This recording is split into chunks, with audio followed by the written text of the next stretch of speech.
Ladies and gentlemen, we're going to talk about some political hypocrisy in Washington. I know that shocks everybody, but we do have a good political news story coming out of the state of Missouri where I live. We're going to talk about the social justice warriors in the Super Bowl, and we're going to talk about a bill that's been put forth in the Senate. Like, subscribe, share with your friends, and comment, or you'll be visited by a reptilian hybrid from the Rockefeller Foundation. Mind cut. Okay, so political hypocrisy. Prior to the election, it was all about closing stuff, according to President Biden and Governor Cuomo, because I'm going to use them as the two examples of this. Well, now the election's over, and President Biden's coming out saying we need to reopen schools. Now, I agree with that. And the average online student, even an adult, the average adult student doesn't finish the college course they're taking. How can we expect teenagers and younger children to complete these online courses? So yes, we need to open school. You also have the issue of special needs students. They go to classes and they have teachers that are trained to deal with the various needs they have, and they're missing out on this. Now, you take the state of New York, first we need to close everything. Well, thanks to that, I think the last stat I saw was 30% of small businesses in New York City will not reopen. They've gone broke, they're bankrupt. And now Governor Cuomo is coming out saying we need to reopen business. We need to reopen business, we need to reopen the economy.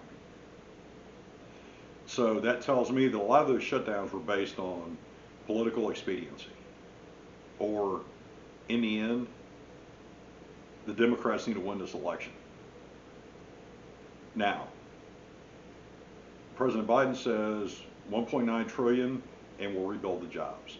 Well, it's kind of hard to believe if you look at the number of small businesses that have closed that are never coming back. So where are those jobs going to be made up for? Another example is by executive order, the Keystone Pipeline. He said, he was talking out of both sides of his mouth during the election. And the Keystone Pipeline shut down by executive order. I've seen three different figures for the numbers of jobs that we lost from that. The low is 11,000, the high is 34,000. So I'm willing to bet the actual number of people who will be affected by the shutdown is somewhere in the middle. So say roughly 20 to 22,000. Now, with that being said, he said there's going to be good union jobs in the green sector. Okay, so yes, these jobs may come up in the green sector, but are they going to pay what these metal workers, what these pipe fitters were going to make with the pipeline? My bet is no. And with that, we move to the impeachment. Now, while the Senate is tied up doing this impeachment thing, guess what? Almost nothing's being done on COVID relief. Nothing's being done on immigration reform. And when I say immigration reform, an executive order is not legislation. The Democrats have control of the White House, the Senate, and the House of Representatives. Now is the time, if they mean what they say, to actually pass legislation to get immigration reform and criminal justice reform passed. Do I see either one of those happening in the next 4 years? No, I don't. And I think that's where we need to hold them accountable for what they're doing or not doing. Moving forward, the Super Bowl and social justice warriors. I saw something that amazed me.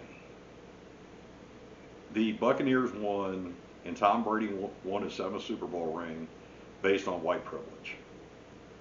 Because these are all the things that he had based on white privilege, and that's what led him to be the winning quarterback of the Super Bowl. Well, the question I have for you is, and personally, I'm not a Chiefs fan or a Buccaneers fan. Unfortunately, I'm a Cowboys fan, which is pretty painful most seasons. But I watched Patrick Mahomes play all the way through college because I'm also a Texas fan. I like watching him play. He's an exciting kid, he really is. But last year, the Chiefs played the 49ers in the Super Bowl. The 49ers quarterback was Jimmy Garoppolo. So if white privilege led Tom Brady to win, why did white privilege not lead Jimmy Garoppolo to lead the 49ers past the Chiefs in the Super Bowl?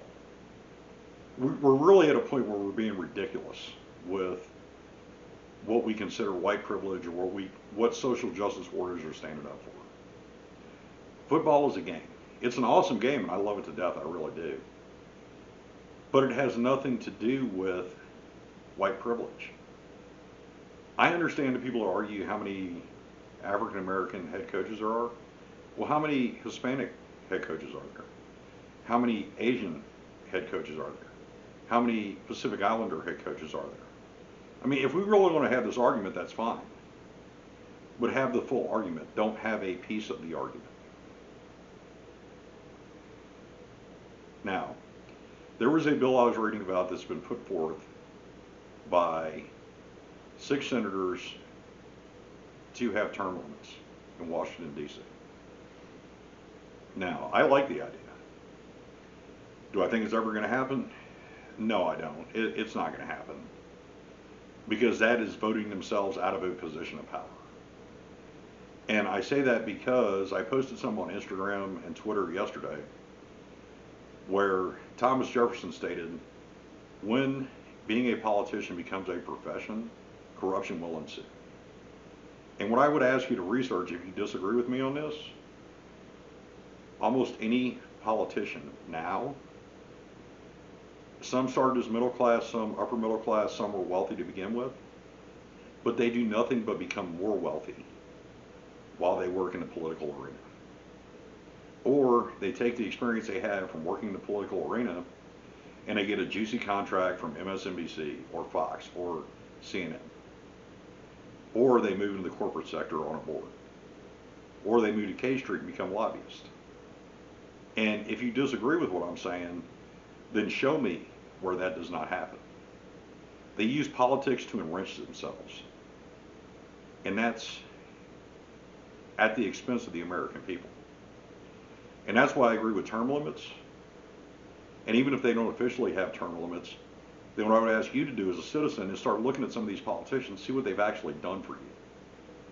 As a constituent, what have they actually done for you to make your life better? To put more money in your pocket? To do more to protect you? At one point, that was the purpose of unions. What we saw in this election with the Keystone Pipeline, union leaders sold out their people. So, set in your head, how many years do you think they should be there and be feckless and accomplish nothing? And once they get to that point, then vote them out. And I know people say you need politicians to understand how the system works, and the system is what it is, but by the same token, can brand new people really do anything worse? Maybe them doing nothing is actually better than what they're doing now, because, I mean, look at it. It took 8 months from the first COVID relief payment until the American people got a second payment for $600. Now, think about how many people have become unemployed in that time. How many small business owners have lost everything they worked for their entire lives, or multiple generations of their family worked for, and they gave you $600. That's a slap in the face. And yet, to date, no single politician has the intestinal fortitude, the courage, the wherewithal to stand for their constituents and write a standalone bill for COVID relief going to the American people, or a standalone bill going to small business. They will not do it. Hold them accountable. That is how we do things in this country. It's not political violence, it's at the polls. It's every 2 years. We have a midterm and we have a general election. So it's time for us to hold them accountable. Now, on a positive note, the state of Missouri, the legislature in the state of Missouri, the Senate voted unanimously for a $234 million relief bill for rent and utilities assistance for people who need it. They voted unanimously.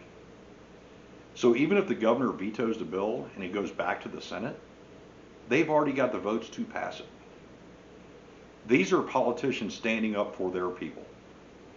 These are politicians that, good, bad, or indifferent along the way, they stood up and said, we're going to stand for the people. We're going to stand for our constituents. And with that, I thank them. Ladies and gentlemen, if you like what I have to say, like, subscribe, comment, share with your friends. And when you subscribe, hit the notification bell so you'll see as I post new videos. The channel is growing, as you can see, the sign behind me. I've got a couple other ones that I had made, but yes, socialism comes here to die, and the goal of socialism is communism. That is the one hard and fast thing I will always stand against. If you dislike what I have to say, then hit dislike and tell me why in the comments.